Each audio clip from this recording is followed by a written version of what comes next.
¿Qué tal? Buenas tardes, tengan todos ustedes bienvenidos, bienvenidas a nuestra sesión de la Barra Mexicana Colegio de Abogados.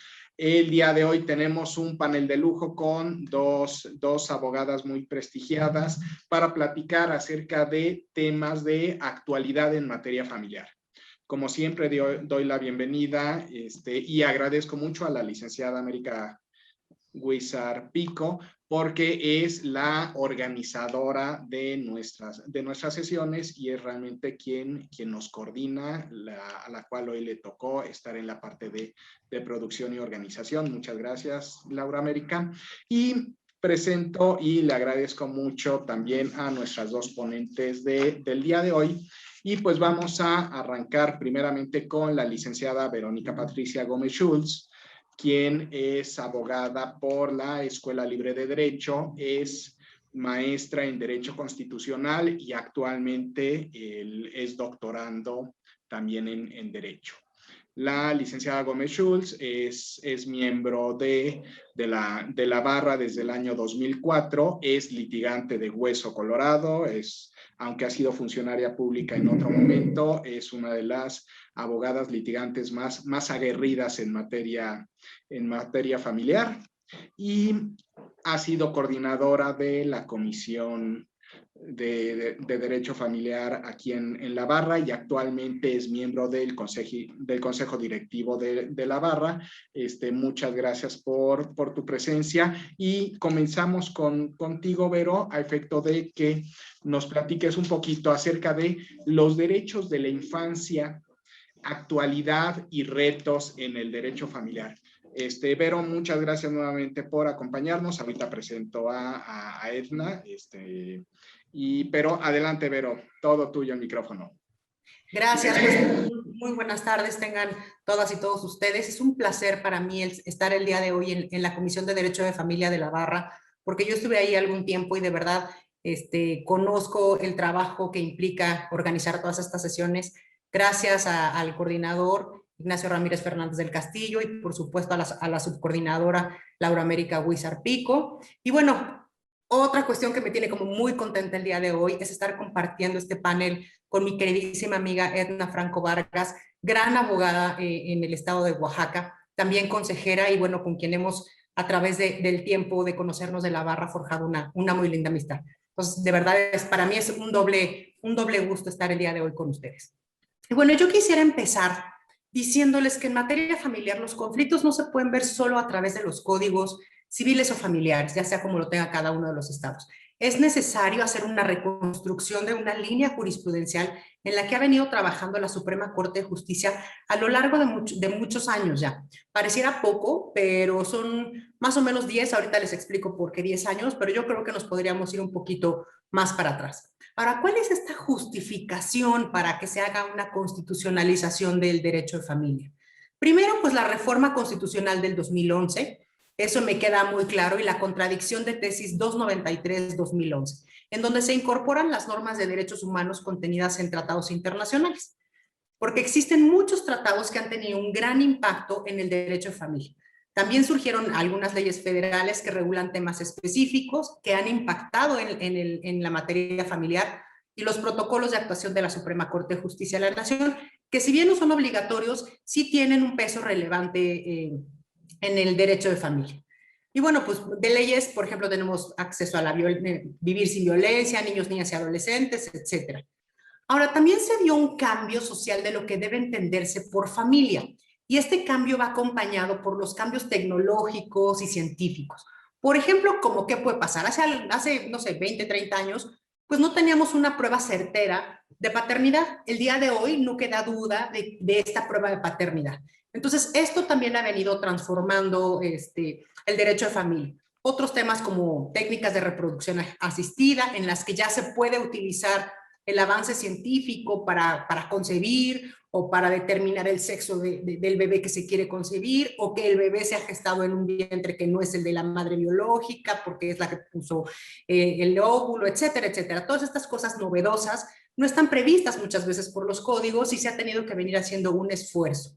Entonces, bueno, el artículo 4 constitucional protege la organización y el desarrollo de la familia, sea cual sea la que se venga desarrollando. Es decir, hay familias homoparentales, solo con una madre, solo con un padre, en la que está integrado por la abuelita, los papás y los nietos. En fin, realmente se ha cambiado el concepto que teníamos antes de familia, que era muy claro de papá, mamá y los hijitos. Entonces, en realidad, este nuevo modelo de familia, el derecho se va adaptando a esas familias y les va brindando una gran protección.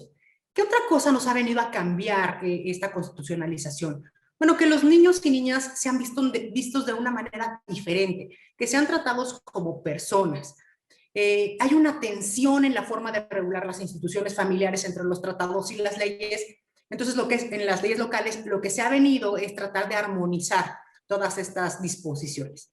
Y bueno, surgieron nuevos temas como la paternidad biológica, la paternidad de crianza, el bullying escolar y todas las cuestiones médicas que se han desarrollado alrededor de todo esto. Empiezan a tener también otras ciencias auxiliares del derecho una gran relevancia, como puede ser la psicología, la psiquiatría, el trabajo social o la medicina en general. Entonces, el derecho de familia se volvió mucho más complejo de analizar. Entonces, con todas estas instituciones que han sido modificadas, quiero ahora referirme a los temas específicos que tienen que ver con los derechos de la niñez. Y bueno, primero es el interés superior del niño. Un tema, si bien, es un concepto, perdón, que si bien ya se viene usando hace algunos años, cuando yo estudié la carrera no lo teníamos tan claro. Y este concepto de interés superior del niño le ha permitido a la Corte generar una gama de precedentes y hay una suplencia y un deber del juzgador de proteger los derechos de la niñez.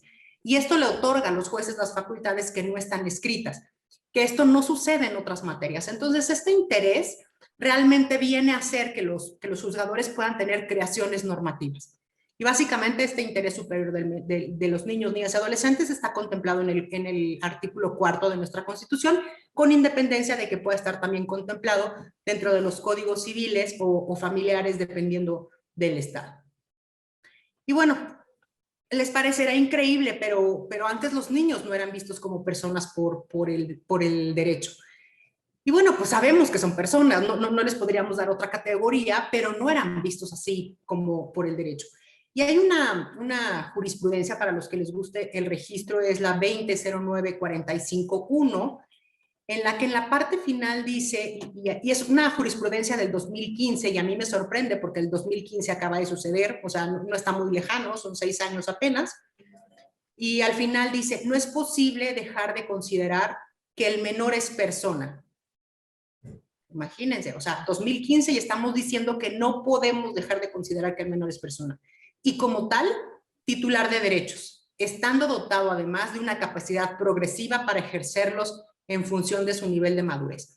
Entonces, bueno, primero ya esta jurisprudencia nos viene a dejar bien claro en el derecho que los niños son personas. Y después que son titulares de derechos, porque pues si no eres reconocido como persona, pues ya no tienes esa titularidad, ¿no? de ser sujeto de derecho. Y después, bueno, que esta capacidad es progresiva, es evidente que los niños van adquiriendo con el transcurso del tiempo un nivel de madurez, ¿no? que va transcurriendo alrededor del tiempo. Y bueno, otro tema que es importante es la guarda y custodia. ¿Qué sucedió con la guarda y custodia? Tradicionalmente, bueno, pues yo recuerdo que los niños siempre se quedaban al cuidado de las madres, en caso de separación o de divorcio, pero actualmente los padres, varones y las madres tienen los mismos derechos y obligaciones. La Suprema Corte de Justicia declaró inconstitucional cualquier norma que señale que las madres deban de ser preferidas para el cuidado de los niños, niñas o adolescentes. Entonces, los padres y las madres cuentan con las mismas capacidades para poder criar a sus hijos y esto pues, deriva de un derecho a la igualdad. Ya esta presunción en favor de la madre lo único que vendría a hacer es reafirmar estereotipos de género tradicionales y profundizar en este rol de la mujer en la que siempre se le ha visto como cuidadora. Y bueno, hay una tesis que a mí también me gusta mucho, que es la 20-06-791 de la primera sala, es una jurisprudencia, y dice, como ya lo ha establecido la primera sala, no existe en nuestro ordenamiento jurídico una suerte de presunción de idoneidad absoluta que juegue a favor de alguno de los progenitores, pues en principio, tanto el padre como la madre están igualmente capacitados para atender de modo conveniente a sus hijos. ¿Esto qué nos dice? Que bueno, pues a lo mejor es un bebé que tiene 3 meses y los padres se separan, pues nada impediría que el papá se quedara a cargo del cuidado de ese pequeñito. Entonces, el padre y la madre tienen exactamente los mismos derechos. Y los mismos derechos hablo también cuando son dos madres o cuando son dos padres. Entonces, porque realmente aquí ya no tenemos este estereotipo de que tiene que haber un papá y una mamá, ¿no? Entonces, sí es importante decir que estos derechos se van como individualizando hacia las personas y quien demuestre ser mejor cuidador y quien se beneficia y el interés superior de los niños. Entonces, todo esto ha venido a sufrir una revolución. Que hay un caso que a mí en lo personal me gusta mucho, es el caso de lo que se conoce como Clara, la niña rara Amuri. Es un amparo en revisión 1049 del 2017, que resolvió la sala atrayéndolo en amparo directo. ¿Qué pasa? Hay una niña que es hija, se llama Clara, una niña de 7 años, 6 años, que tiene una enfermedad que se llama leucemia linfoblástica. Y entonces entra a un hospital y dicen que le tienen que hacer una transfusión. Los padres se niegan a hacerle esa transfusión porque son testigos de Jehová. Y entonces los médicos rápidamente toman acciones para que la niña sobreviva y pueda llevar una vida de calidad. Y entonces empieza toda una batalla jurídica que se pierde, se van, digamos, dando todas las instancias hasta que llegan al amparo directo. Se pide que la corte atraiga el caso, la corte lo trae, y finalmente lo que se determina es que los padres de Clara son extraordinarios cuidadores. O sea, no estamos poniendo en juego si los padres deben o no deben quedarse con la guardia y custodia de la niña. Simple y sencillamente lo que están haciendo es velar por el interés superior de la niña en materia de salud. Y en ese momento, la autoridad judicial lo que decide es que a Clara se le practiquen las transfusiones que sean necesarias para que ella tenga ese acceso a la salud y pueda disfrutar de una vida plena, independientemente de que los papás sean testigos de Jehová y que en su futuro Clara a lo mejor pudiera pertenecer a esta misma religión. O sea, no es un tema que tenga que ver con religión, no es un tema que tenga que ver con la condición de indígena de los padres, porque son rarámuris, tiene que ver con la condición personal de salud de Clara. Y así es como resuelve la corte y se decide que sean hechas las transfusiones. ¿Y cómo lo determina o cómo llegan a esa conclusión los ministros? Bueno, pues simple y sencillamente viendo los peritajes en materia médica y escuchando a los médicos que son quienes verdaderamente tienen ahí la última palabra para determinar si hay un tratamiento alternativo o no hay un tratamiento alternativo. Y bueno, creo que el último tema que me gustaría tocar que tiene que ver con derechos de la infancia es el bullying.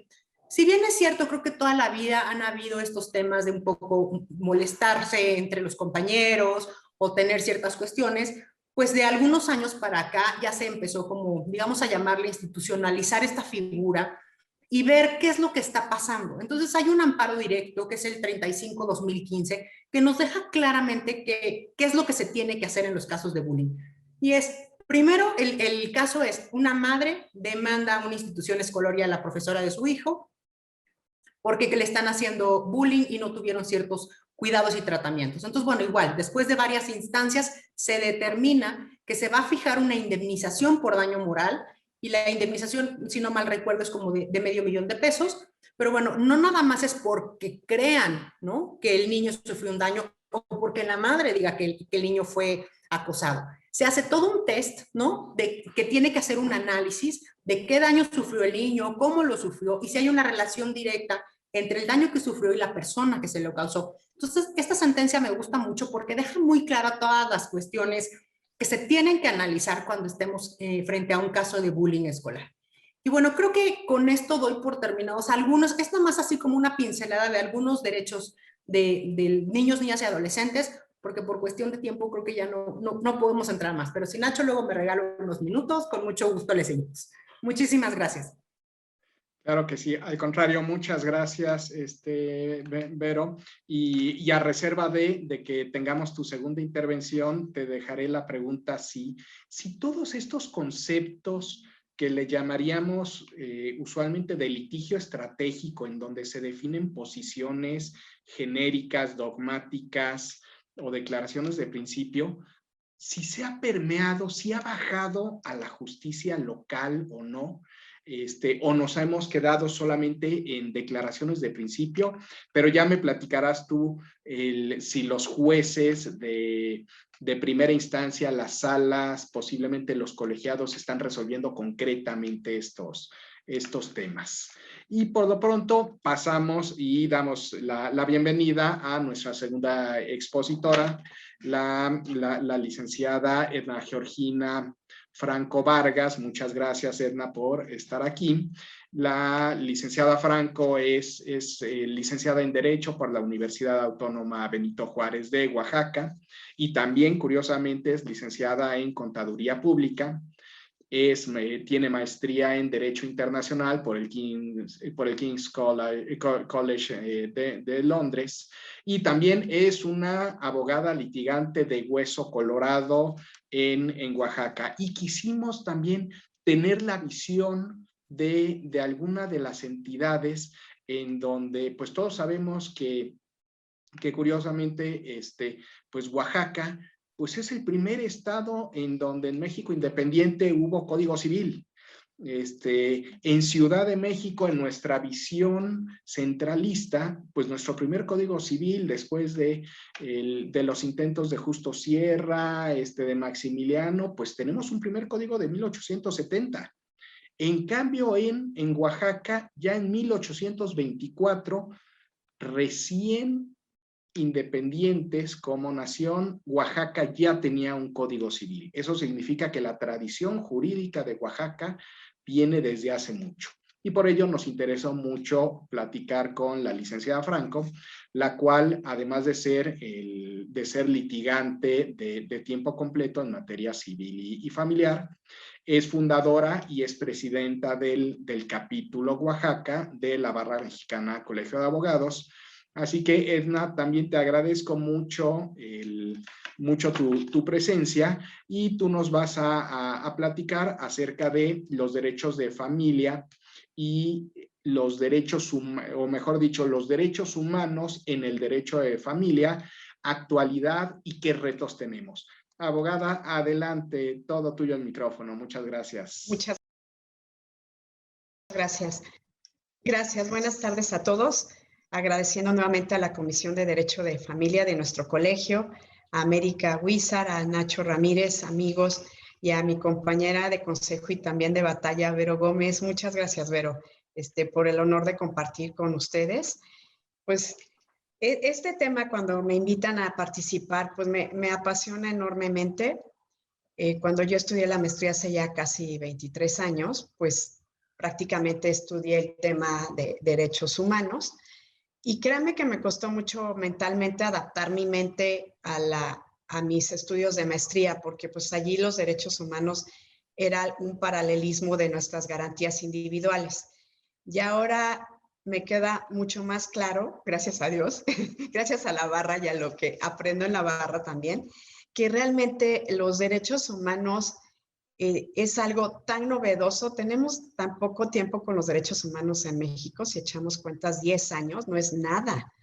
Y a nosotros que estudiamos garantías individuales, a Burgo, etcétera, y ahorita estamos que working y que roles y todo, que dice uno, qué barbaridad, o sea, es un mundo tan vasto. Y la buena noticia para mí es que todo el litigio puede impregnarse de los mismos.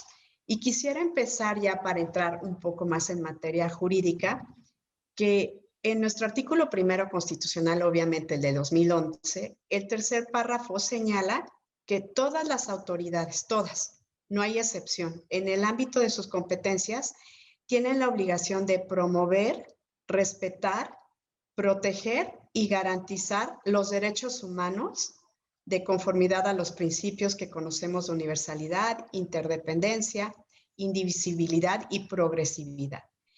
En consecuencia, el Estado debe prevenir, investigar, sancionar y reparar las violaciones a los derechos humanos. Y ese párrafo, obviamente, para mí es como el corazón del tema.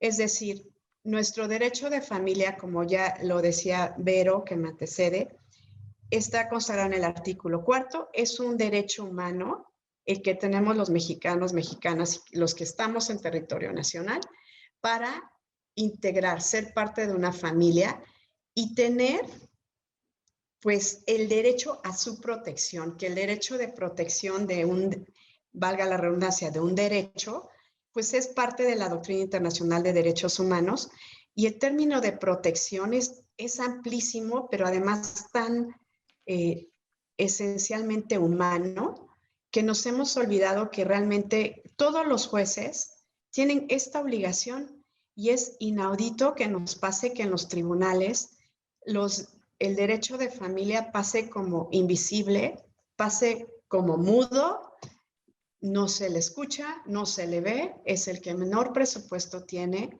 los juzgados son los más saturados de trabajo. Y yo me pregunto, ¿y entonces dónde quedó la promoción, el respeto, la protección y la garantía del derecho humano a vivir en familia, y además a vivir en una familia en la que no se genere violencia y en la que esté garantizado tu derecho a desarrollarte integralmente con un respeto irrestricto a la dignidad humana? O sea, yo creo que como estudiosos, académicos, litigantes, servidores públicos, ciudadanos en general, tenemos una obligación de llevar a los tribunales esta nueva visión, que todo litigio que llegue a un juzgado familiar debe ir impregnado de la esencia del principio de la dignidad humana como el corazón de los derechos humanos que se van a desenvolver en cualquier juicio, el que queramos, pero sobre todo en donde están involucrados derechos, como bien decía Vero, de la infancia, sobre todo mucho de las mujeres que viven en violencia, de los desequilibrios que hay en familias diversas, y todo esto que se va generando en una sociedad, yo digo, convulsa en sus cambios, que nos llega todo como un tsunami, y que se está generando la jurisprudencia, como mencionaba Vero, que se me hace, coincido totalmente contigo. Yo cuando reviso los temas, por ejemplo, de compensación económica y volteo atrás, pues tiene menos de 10 años que estamos desarrollando el tema de compensación económica, y yo creo que pues esto es grave. O sea, es grave si leemos el primero constitucional.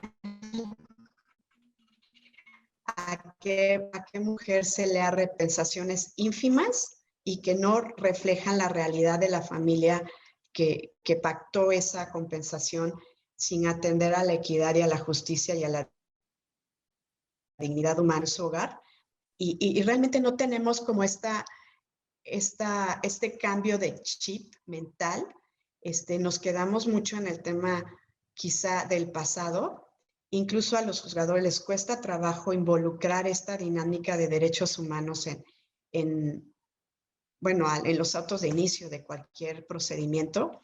Y yo creo que tenemos que utilizar este sagrado artículo primero, que es una joya, es la joya de la corona de nuestra Constitución, en decir, tú tienes que promover, respetar, proteger y garantizar los derechos humanos de estos niños, de esta mujer, so pena de que si no lo haces, en serio te vamos a demandar para que repares y que no se vuelva a repetir. Y yo creo que la familia en esta etapa ahorita ya estamos ya en pandemia, que parece no terminar, que va a ser un siglo marcado por este evento de salud. Creo que la familia está sufriendo transformaciones también al interior que no se están reflejando en el ámbito de los derechos humanos de protección que debiéramos tener para ella. El Estado ha procedido a un plan nacional de vacunación que vacuna a los abuelitos que conviven con jóvenes, que no está atendiendo el corazón del derecho humano de la familia, a la protección de vivir en un entorno que garantice su seguridad personal y su derecho a la vida correlativo, ¿no? Entonces, yo creo que como litigantes sí tenemos que ir buscando los nichos en que a los litigios, los derechos humanos como parte esencial de ellos. Me preocupa mucho que incluso en los juzgados, sobre todo de primera instancia, no se visualicen los protocolos. Se hace un copy-paste de los artículos de, ya saben, de las jurisprudencias del interés superior, los artículos de la Convención de los Derechos del Niño, de manera genérica, sin individualizarlos al caso concreto, que nos lleva a otro tema de legalidad, pero pues realmente el tema toral es que la protección de la familia está quedando fuera de los juicios como tal.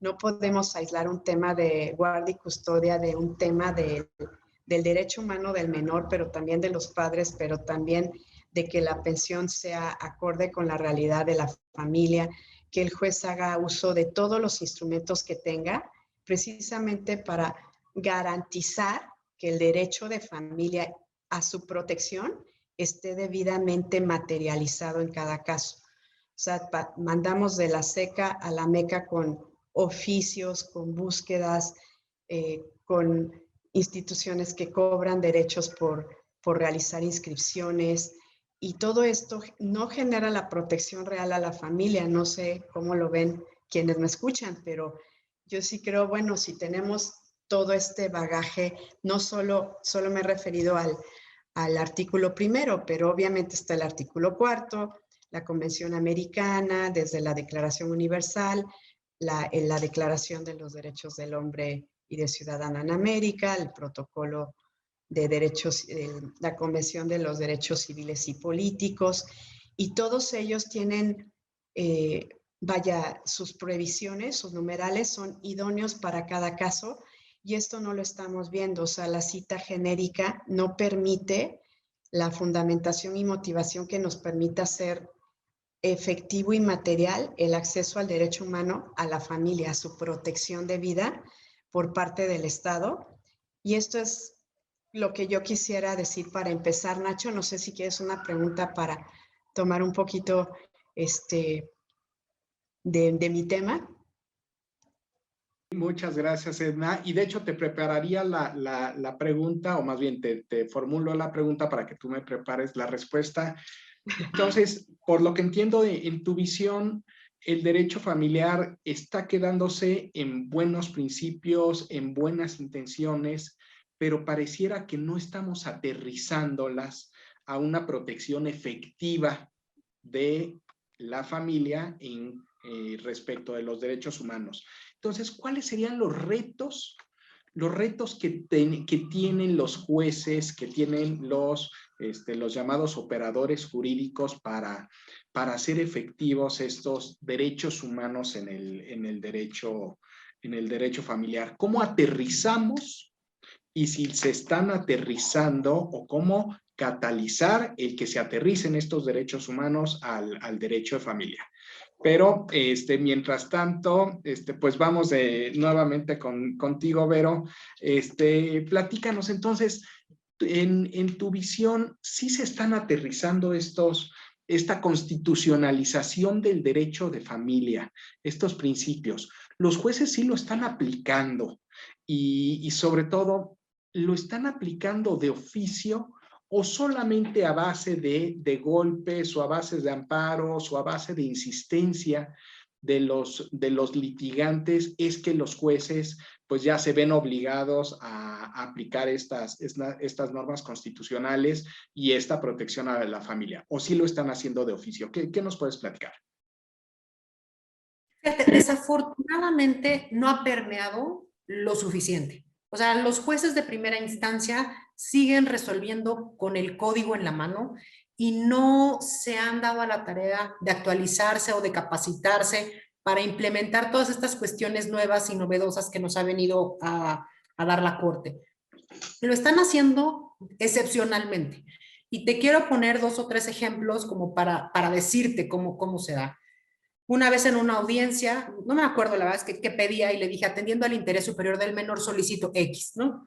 Y volteé a la secretaria y me ve como diciendo, ¿qué le pasa? Me dice, licenciada, ¿qué es eso del interés superior? ¿Cuál es el fundamento? Y yo de verdad es que sí me fui de espaldas, porque dije, si la secretaria de acuerdos no sabe que la Constitución habla del interés superior, ¿no? Pues estoy perdida, o sea, ya me rindo, ¿no? Entonces, bueno, pues ya tampoco te puedes poner a pelear tanto, pero sí le das por lo menos el fundamento y además el código lo tiene, ¿no? O sea, no era difícil encontrar el fundamento, pero además ya que encontraste el fundamento le tienes que explicar qué es, porque evidentemente pues no tiene ni la más remota idea qué es. Y se lo tienes que decir además de una forma sutil, digamos, bonita.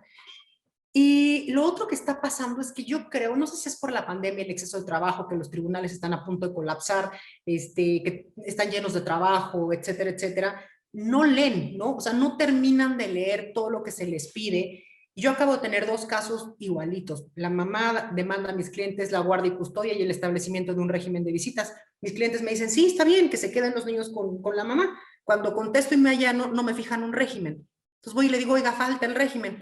Uy, no. Le dije, pero si la señora lo pidió y yo lo estoy pidiendo.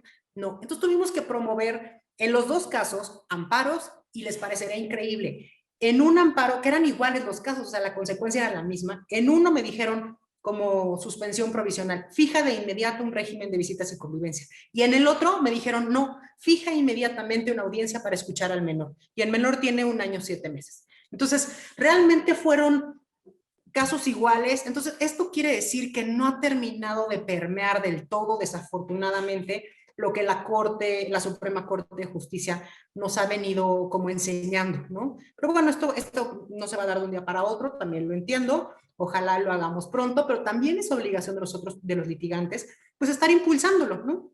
Yo a veces ni modo, pues presento unos escritos que yo creo que han de decir esta señora loca de dónde salió y para qué no cita la Constitución y para qué no cita la jurisprudencia y para qué no cita tal cosa. Pero bueno, yo prefiero no ponerlo de inicio, por lo menos que quede ahí plasmado, a después quedarme corta. No sé si con eso doy respuesta. Sí, caray. Sí. Y Edna, ¿y tú qué nos platicas? ¿Cómo estás viendo tú? ¿Sí está permeando? O mejor dicho, ¿cómo le hacemos en el sistema judicial para que permee, para que realmente se aplique y dejemos, vaya, lo que sí desde luego veo todas las sentencias en que, pues gracias al sistema de copiar y pegar, las primeras 3 hojas son de jurisprudencia y de tratados internacionales y declaraciones bonitas, genéricas de interés superior del menor y las convenciones y tratados internacionales, pero al momento de aterrizar, al momento ya de definir el derecho, no llegamos ahí. ¿Cómo estás viendo tú en los tribunales en Oaxaca, Edna? Pues yo comparto la opinión de Vero. Yo creo que el trabajo que está haciendo la Corte me parece extraordinario. Allí sí comparto muchos criterios, habrá algunos que no, pero realmente temas de familia sí los han abordado con suficiente profundidad, así lo veo. El problema que veo, por la pregunta que me hiciste, yo lo dividiría como en factores y el principal factor para mí, el primero sería en la infraestructura. Es decir, tenemos un Estado que promueve el actual, ¿no? Abrazos, no balazos, y el primer lugar donde a ti te abrazan es en la familia y te dejan de abrazar en la familia, ¿no? Entonces, allí no estás atendiendo al elemento colectivo fundamental de la sociedad, de toda sociedad democrática, que es la familia. Luego, entonces, la infraestructura es pobre, el presupuesto es diminuto, siempre es escaso. En Oaxaca, yo sí he revisado las páginas de transparencia y el presupuesto que se brinda al Tribunal de Oaxaca. Yo no administro el tribunal, pero sí puedo decir que no es suficiente. Últimamente se crearon varios juzgados los últimos 5 años, pero estábamos totalmente sumidos en un hoyo en el cual no te podías salir. Y creo que el tema presupuestal es esencial. Todos los estados deberían volver los ojos y mejorar las condiciones de trabajo y la infraestructura material de sus servidores públicos en sus poderes, en sus respectivos poderes. Y por otro lado, también en la parte de esta administración, yo sí le metería recurso también al tema de recursos humanos y a la capacitación. En este año hice una solicitud de información al tribunal respecto a la dichosa compensación económica para llevarme la muy triste sorpresa que en Oaxaca de divorcio no se ha dictado ninguna sentencia por el Tribunal de Oaxaca respecto a la compensación. Ha habido casos, 5 casos porque ya tengo la información y es la que me dio el tribunal. Entonces, yo me puse muy agüitada porque pues es que es un tema que yo sí he estado metiendo en mis juicios. Todavía no tengo ninguna sentencia después de 5 años que todavía no estaba incorporada en el código, pero la hice valer con base en las jurisprudencias de la Corte. Y este es un ejemplo de cómo no está visto el tema de derecho humano. Es un tema muy, muy importante porque son derechos de las mujeres que se dedican exclusiva o preponderantemente al hogar. Y a pesar de todas las convenciones que se citan para prevenir la violencia, la Ley General para Acceso a una Vida Libre de Violencia, etcétera, etcétera, el Centro de Reeducación para Hombres Violentos, las compensaciones en Oaxaca no han llegado a mujeres que se han dedicado toda su vida o 2, 3 años a un matrimonio, que han dejado de producir, que han dejado la carrera y nadie lo ve y nadie, obviamente nosotros estamos haciendo valer, pero yo digo que es muy grave que no se vuelva los ojos. Y otro, en el tema que estoy tocando es que sí pregunté cuántos cursos sobre compensación económica han tomado los jueces y los magistrados. Ninguno. El único, y me señalaron allí que un magistrado había tomado el de Derechos Humanos de la Suprema Corte. Dije, no, pues es que se lo ha tomado todo el mundo y está muy bien, o sea, está muy bien, pero no es posible que las juezas que tienen 16 audiencias al día, que ganan poco, que no tienen vehículo, que no tienen trabajador social, que no tienen fuerza pública a la mano, que no tienen una sala para relajarse, que no tienen, o sea, todavía les pidas que tomen los cursos y sábados. Y dan clases de otras cosas también, o sea, dan clases de derecho mercantil, de temas especializados, de juicio oral. Y yo lo que me pregunto, pues es que si zapatero a tus zapatos, si no tenemos juzgados, si ya tenemos juzgados especializados en materia familiar, se supone, pues prepara a tus jueces. Y sé que eso prevalece en muchos estados de la República. Hay honrosas excepciones. He litigado en Monterrey, por ejemplo, juicio oral familiar, y de verdad tengo el disco de 9 minutos de audiencia en que la jueza dictó el divorcio encausado, nos sentó a las partes con los abogados y me encantó que al final dice, se para y dice, quedan divorciados, señor, su esposa tiene derecho a que usted efectúe una compensación económica porque se dedicó a su hogar. Ella lo puede hacer valer en juicio autónomo o en la vía incidental. El mazo, salí del juzgado, en 5 minutos de verdad me dieron el registro de la audiencia, salí con mis 2 discos, no me lo cobraron y dije, bueno, es otro país, de verdad. Y qué bueno que allá hay presupuesto, pero eso no debiera, fíjense, el Estado mexicano está obligado a garantizar que el juzgado de Monterrey sea el mismo que en Oaxaca o en Tlacolula o en el Estado de México, en Amecameca, no sé. Y no lo tenemos así porque no hay un interés de proteger al núcleo fundamental de una sociedad democrática. Y como segundo, pues también el tema de la especialización del abogado y de la seriedad y convicción ética de conocer los temas sobre los que litiga y llevarlos a la arena que debe llevarlos. Es decir, no porque me toca ahora llevar al señor, no le digo que tiene que dar una compensación. No porque me toca al deudor alimentario, lo ayude a no dar las pensiones. Creo que eso también no ha abonado nada. Oaxaca es una constante, ay, más vale un mal arreglo que un buen pleito. Ay, ya, mejor arréglate. La propia familia dice, ¿saben qué? ¿Para qué te peleas con él? Es el papá de tus hijos. ¿Cómo crees? Entonces, no estamos viendo ni visualizando nada. Ayer tuve una entrevista para tratar de sorprendió sobremanera mi contrario, que en una reunión Zoom dice, estoy manteniéndote 16 años. Y yo decía, santo Dios, realmente no. Y me dice, no ha habido actos de violencia. No, pues partamos de ahí. Y es un hombre por demás exitoso en los negocios, ¿qué les puedo decir? Es un asunto importante, pero no, o sea, para él he hecho las cosas maravillosas y lo peor es que voy a llegar al juzgado y sé que la jueza, una jueza que está aquí en Oaxaca recién egresada de otro juzgado, le dice a un contrario, ¿qué es usted narco? ¿Por qué le pide esa pensión la señora? No, de verdad, llegó la audiencia preliminar y le dice, pues mejor que este señor vaya por su hija a la casa. No quiero que vaya porque tengo medidas de protección. Le dice la jueza, ¿sabe lo que está diciendo? Y le empieza a explicar todo el tema penal de las medidas de protección ante un MP.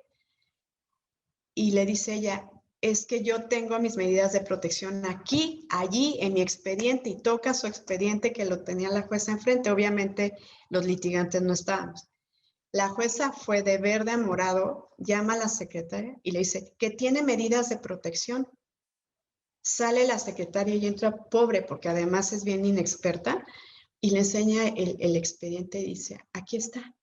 Bueno, yo no hubiera hecho esto, no sé por qué lo hizo la otra titular. No, mi clienta salió, de veras, se puso a llorar toda la tarde. Yo estaba furiosa porque realmente no tenía, le dije, no leyó ni el auto de inicio. Si hubiera leído el auto de inicio, hubiera visto las medidas de protección, los requerimientos al demandado. Entonces es cuando, como con Vero digo, qué desaliento, porque además es un ser humano, tiene dignidad humana.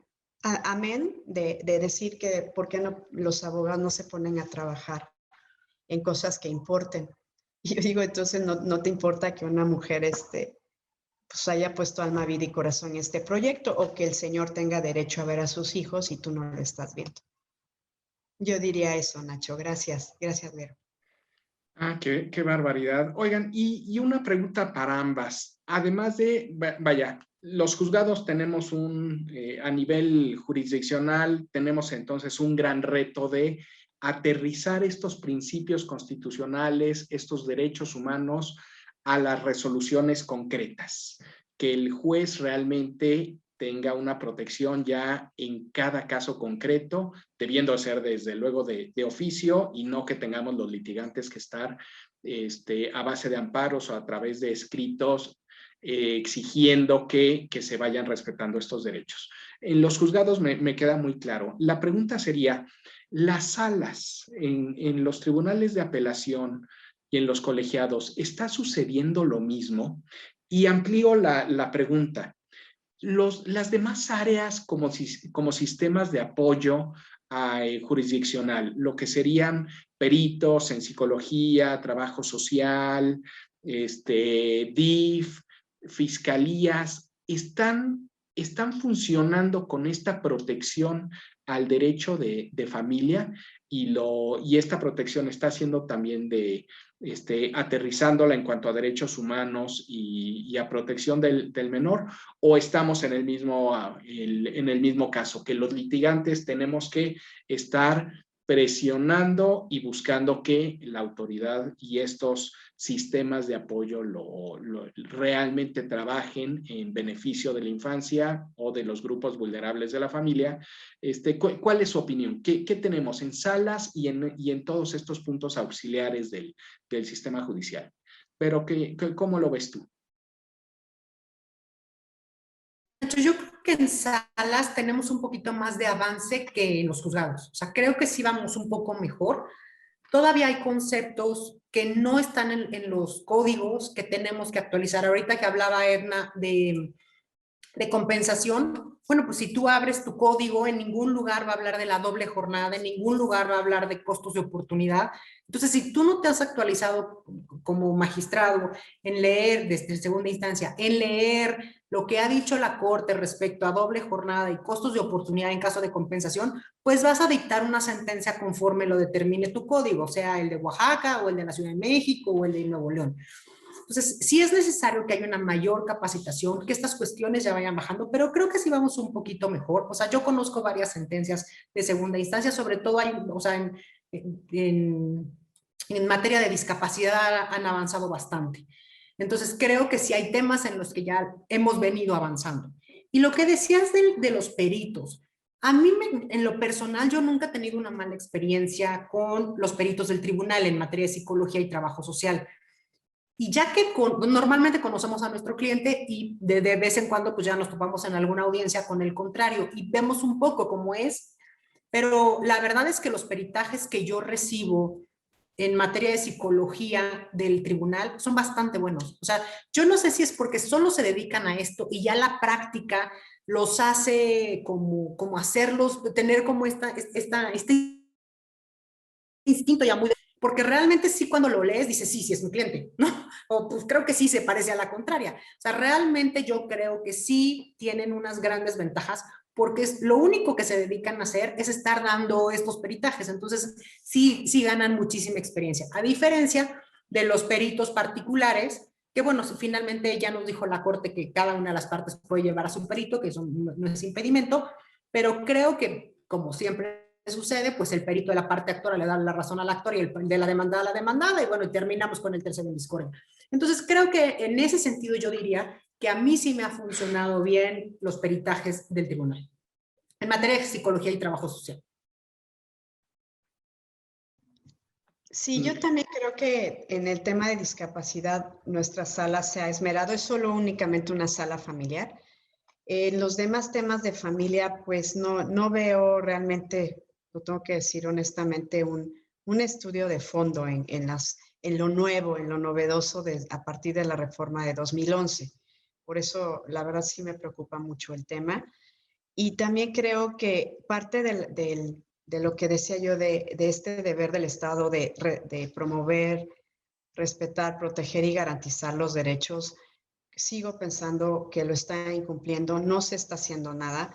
¿Y a qué instituciones me refiero? Solo peritos, también las instituciones de apoyo, la policía, los grupos de reacción inmediata, los grupos de atención a mujeres en calle, niños en calle, los refugios. Todo el tema asistencial está muy deteriorado. O sea, ¿dónde acudes? Y ahora con el COVID, con tantos problemas, entonces el Estado mexicano nos la sigue debiendo y tiene una factura enorme en tema asistencial para la protección de la familia. La familia tienes que tener un abogado particular para poder acceder a estos temas, y es triste decirlo porque también los de oficio están rebasados y no tienen recursos. ¿Y cómo le hacen? Entonces, toda la parafernalia institucional que hay, para mí está muy pobre. Yo fui, por ejemplo, al DIF de Oaxaca a un tema de adopción hace poco, en la pandemia. Me sorprendió encontrar las oficinas igual que hace, no les miento, 25 años, albergue allí a dar catequesis. O sea, era una jovencita. Y cuando te dije, santo Dios, lo único que han cambiado son las fotos del titular en turno. De verdad. O sea, yo dije, ¿cómo pueden a los niños, a las mujeres, que van de veras a buscar ayuda?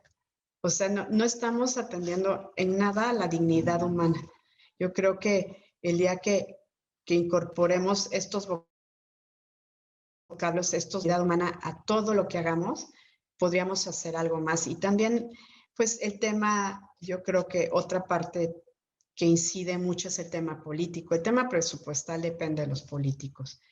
Es decir, la buena voluntad depende de un político. Es decir, ¿cómo le haces para mover la vista, el oído de los partidos, de los legisladores? No emitir nada más leyes huecas, que son magníficas. Muchas leyes son muy buenas en México en temas de derechos humanos, pero ¿cómo hacemos efectiva la ley general, compañeros, amigos? La ley general de acceso a una vida libre de violencia, que tenemos las estatales. ¿Cómo le hacemos para que haya una respuesta inmediata? Tienen 6 horas esperando para una denuncia en la Fiscalía de la Mujer en Oaxaca. Llevo 2 en los últimos 2 meses y la última fue antier. De verdad, me tuve que mover para ver quién nos podía atender. Un MP, había 6 antes que mi clienta a las 10 de la mañana. Eso es una respuesta eficaz, eso es atender la dignidad humana. Atender a la familia, pues no. Y yo creo que todas las instituciones que inciden en la familia debieran tener esta protección. Ahora en Oaxaca todo lo mandan al centro de mediación, pero para terapia psicológica. Miren, no lo he impugnado porque creo que la terapia ayuda, pero yo no sé dónde le inventaron las facultades a la mediación, y el último acuerdo que tengo fue que se mande a los cónyuges, a los excónyuges, al centro de mediación, a que les expliquen qué es la alienación parental. Y le digo a la secretaria, con todo respeto, porque también mi cliente estaba hecho un mar de lágrimas, le digo, oye, con todo respeto, la alienación parental es obligación de la jueza explicarlo, y explicarlo claro, sencillo y concreto, no en 4 horas. De verdad, le digo, es que no puede ser. Y a eso, creo que eso podría resumir. Gracias. Oigan, y nos quedan 2 minutitos para otra pregunta. La oralidad familiar. ¿Nos puede servir esta tendencia de oralidad a aterrizar los derechos humanos y el análisis de constitucionalidad y de convencionalidad mediante los juicios orales? ¿O tendremos la misma problemática respecto de los jueces, que solamente al momento que los litigantes lo hagamos valer, lo establecerán? ¿Ven ustedes entonces la oralidad como un elemento valioso, o nos continuamos con sistema escrito? ¿Cómo lo están viendo ustedes? Yo creo que la oralidad en la Ciudad de México, por lo menos, vino a desahogar en principio ciertas cosas. Y yo le veo muchas bondades a la oralidad. ¿Cuál es el tema fundamental que yo le veo esta bondad, ¿no? O sea, lo más importante que para mí me deja la oralidad es primero que los abogados tenemos que estar sí o sí, y siempre no podemos andar encargando las audiencias, ¿no? Como pasaba en otras ocasiones. Pues tenemos que ser responsables de nuestros juicios, y eso me parece que es bueno. Otra cosa que es muy importante es que están las partes presentes en el momento en el que se les dicta la sentencia, y él es el juez donde explicarle a las partes por qué se está ganando o se está perdiendo el asunto, qué es lo que se analizó, cómo se analizó. Para mi gusto es la parte toral y fundamental del juicio, porque eso evita que el cliente el día de mañana te pida un amparo o quiera seguir impugnando. En ese momento, cuando el juez les explica por qué les está dando o no la razón, el cliente se queda mucho más tranquilo y logra entender. Porque ¿qué pasa en el sistema? Es que pues a lo más les mandaremos por correo la sentencia, que otra cosa es gané o perdí. Y no es un asunto, en materia familiar no es un asunto de ganar o perder. O sea, yo digo que los asuntos en materia familiar todos pierden, inclusive los abogados, porque no cobramos mucho, que digamos. Entonces es una cuestión de todos perdemos. Entonces, creo que la oralidad podría venirnos a despresurizar el trabajo en los juzgados escritos. Tendríamos que ir implementando nuevos juicios que se pudieran ir pasando. Pero, ¿qué es lo que creo que está pasando con los jueces orales? Los jueces orales, por lo menos en los divorcios que están llevando, se están poniendo exquisitos a más no poder. Es decir, las partes que nos costó un trabajo enorme llegar a un convenio, finalmente celebramos el convenio, se los presentamos y nos previenen por cada punto que vamos poniendo en ese convenio. Parecería que tienen la obligación constitucional de decir, señores, que no pasen los convenios, búsquenle la manera de que esos convenios no pasen. Y no entiendo por qué, de verdad es que no, o sea, porque llegan a prevenir por cosas absurdas. Ejemplo, que celebra un convenio y el papá se obliga a pagar las colegiaturas y me previenen y me dicen, dígame cómo las va a pagar.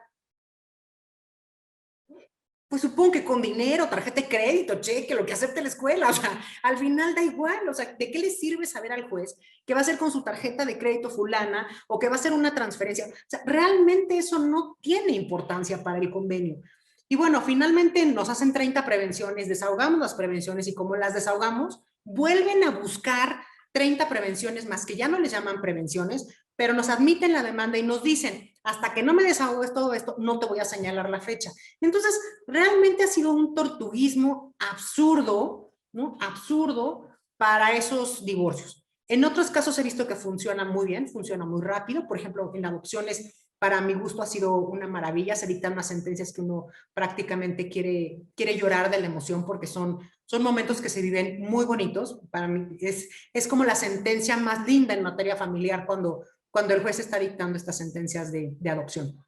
Entonces, creo que sí nos puede venir a ayudar, creo que sí puede despresurizar, pero también hay que aterrizar y poner los pies en la tierra y decir, bueno, ¿qué estoy resolviendo? O sea, ¿estoy complicándoles la vida o realmente les vengo a solucionar el problema? Pues básicamente, pues, ese es mi comentario. Muchas gracias. Edna, ¿qué nos platicas tú? ¿La oralidad nos puede servir para aterrizar estos temas o cómo está aplicando en Oaxaca? Yo definitivamente voy por el juicio oral. Ya tenemos oral mercantil, oral penal, adversarial. He tenido oportunidad en otros estados y creo que es una bondad enorme. Es un filtro también para litigantes. Es decir, no cualquiera se para en un juicio oral allá a debatir en frente de su propio cliente, ¿no? Ya no hay de que fírmele aquí, que cualquier cosa, ¿no? Entonces creo que eso le da certidumbre, profesionalismo, ética y veracidad al procedimiento. En Oaxaca creo que sería maravilloso. Sin embargo, pues me preocupa la infraestructura, pero definitivamente sí estamos promoviendo que sea oral y en mi experiencia en otros lugares o en el oral mercantil, creo que va a ser, como decía ver una válvula de escape para todo el rezago y para el cúmulo que hay día tras día. Sí, muchas gracias. Gracias. Déjenme nada más comentarles algo de las primeras audiencias orales familiares que llevé yo. Acostumbrados a que las confesionales, era confesional 1 hora por cada parte y luego tenía 4 testigos, 2 de cada parte, pues imaginaba yo 2 horas por cada par de testigos. En fin, mi audiencia iba a ser de 6 horas. La audiencia era en Ciudad Neza. Antes de la audiencia, los particulares que estaban en pugna eran de un nivel socioeconómico bajo. Y sobre todo el señor estaba sumamente agresivo con la señora antes de la audiencia. En cuanto entramos a la audiencia y se puso a grabar, en ese instante todo mundo se quedó quieto, todo mundo se quedó tranquilo bajo la idea de que lo estaban grabando. Y entre las 2 confesionales y los 4 testigos lo concluí en 45 minutos. Eso significó que los particulares, los abogados y los testigos nos centramos exactamente en lo que debíamos hacer. Y el juzgado pues sí ya tenía un poquito ya de visualizado los diversos escenarios por donde podía ir el litigio, y en ese instante resolvió la sentencia en ese juicio oral. Me parece que curiosamente no solo es la oralidad, sino el hecho de que nos estén grabando nos sirve mucho para que la gente se dedique exactamente a lo que debe hacer y no y evitemos el sombrerazo y los gritos. Pero ciertamente nos falta mucho en los juicios orales, a los litigantes, a los jueces, que no estén con este guión, con un guión solamente siguiéndolo, sino que entiendan el problema de fondo concreto y que resuelvan al respecto. Y es el gran reto que tenemos tanto abogados, litigantes como los jueces. Esta oralidad, desde luego hacia allá vamos, pero todavía nos falta mucho camino por recorrer. Oigan, abogadas, pues les agradecemos muchísimo su presencia. La verdad es que es un honor siempre estar con 2 abogadas litigantes de ese peso jurídico tan fuerte. Y desde luego agradezco a la licenciada Laura América Huizar Pico, que es la que nos coordinó la sesión de hoy, y a ustedes, Verónica Patricia Gómez Schultz, y Edna Georgina Franco Vargas. Abogadas, muchas gracias por su presencia y pues muchas gracias a nuestro público en general y los estaremos convocando para la siguiente sesión de la comisión, pero no sé si tengan alguna última palabra o alguna última participación. Adelante, abogadas. Bueno, yo nada más agradecer nuevamente la invitación el día de hoy. Me encantó estar con ustedes. Gracias, Edna, por compartir este panel conmigo. Te quiero y te admiro. Y bueno, obviamente a Ignacio y a América, pues todo mi cariño, mis compañeros de generación que quiero tanto. Muchísimas gracias. Igual, muchísimas gracias a todos, a quienes nos escuchen. Un abrazo a todos. Ya con ganas de verlos. Especial. Pues muchas gracias nuevamente a las tres y a nuestros asistentes. Muchas gracias por su participación y recuerden dejarnos las preguntas y sus comentarios en el chat porque vamos dándole respuesta al mismo. Y muy buenas tardes a todos y a seguirnos cuidando y nos veremos en la próxima sesión de la Comisión de Derecho Familiar de la Barra Mexicana Colegio de Abogados. Muchas gracias a todos y buenas tardes.